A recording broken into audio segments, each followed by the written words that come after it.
A photographer was given 15 minutes with Edith Piaf backstage at the Olympia in 1955. He left with one photograph. She had asked him to destroy the others. The photographer was not a newcomer. He had been working in the Paris entertainment world for several years and had developed a professional relationship with the Olympia and with several of the major performers who appeared there. He had access to backstage environments that most photographers did not have, and he used that access to produce the kind of documentation that the entertainment press of that era required.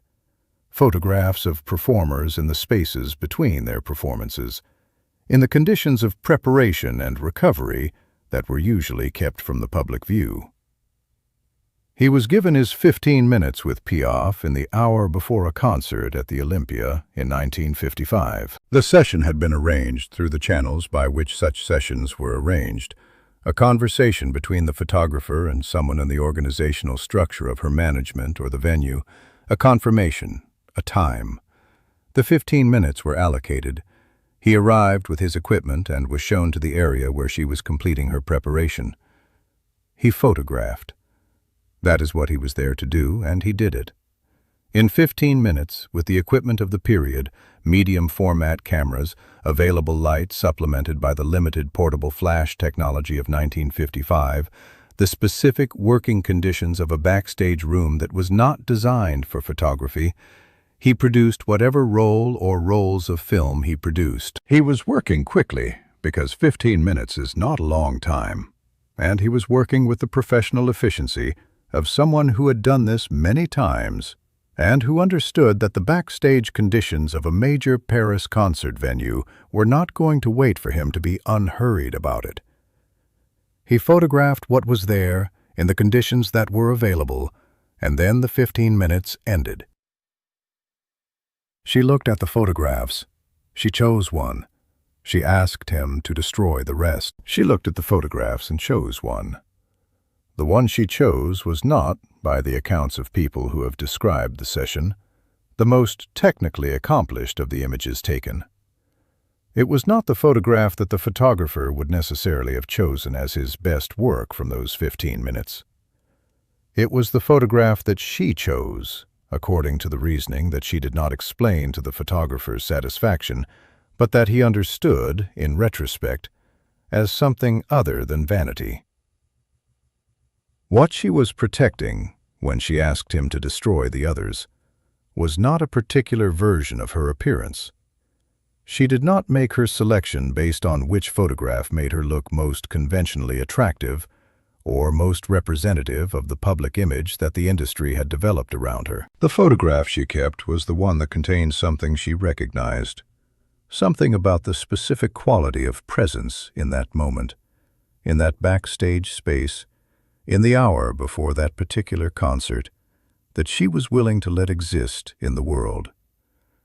The others contained things she was not willing to let exist, not because they were unflattering, but because they showed something that the performance had not authorized and that the public engagement with her image had not included.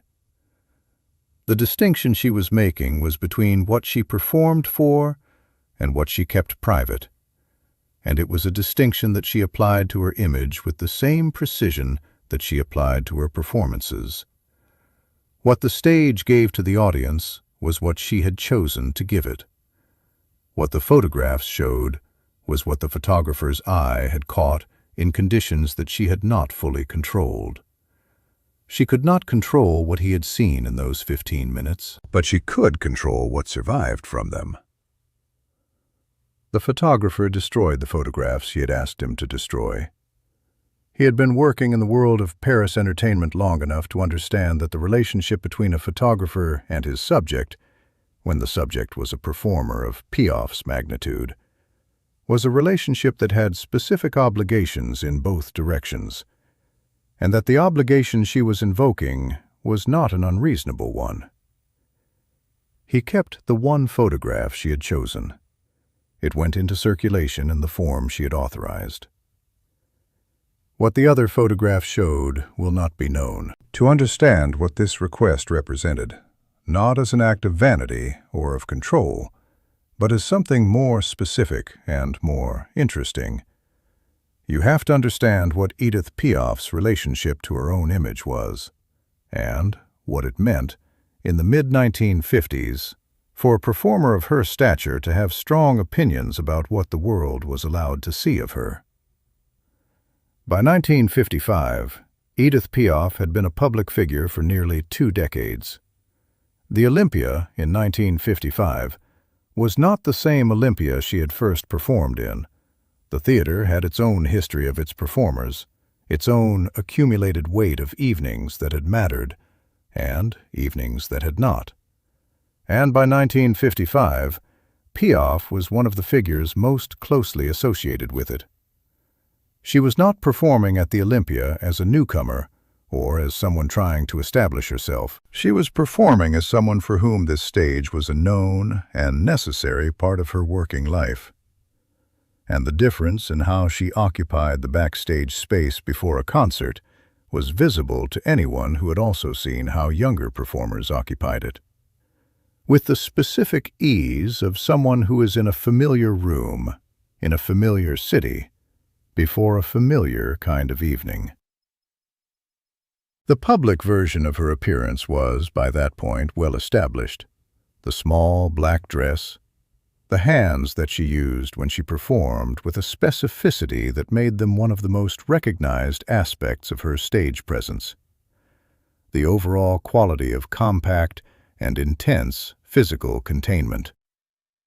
The photographs that were taken of her consistently, however, were not always photographs that she had chosen. The machinery of the entertainment industry in that era produced images of its performers through the ordinary processes of documentation, and the performer's ability to influence which images circulated and which did not was limited, in practice, to the formal occasions in which they had been involved in the production of the images. The session with the Olympia photographer in 1955 was not, on its face, one of those informal occasions. It had been arranged through proper channels, and the photographer came with the kind of professional standing that gave him legitimate access. He was not intruding. He had been invited, for a defined period, into a defined space, for a defined purpose. Within those definitions he did his job, and when the job was done, in the specific moment when she looked at what he had produced and made her selection, the question of who controlled the outcome of the session came into focus in a way that neither of them had probably discussed in advance.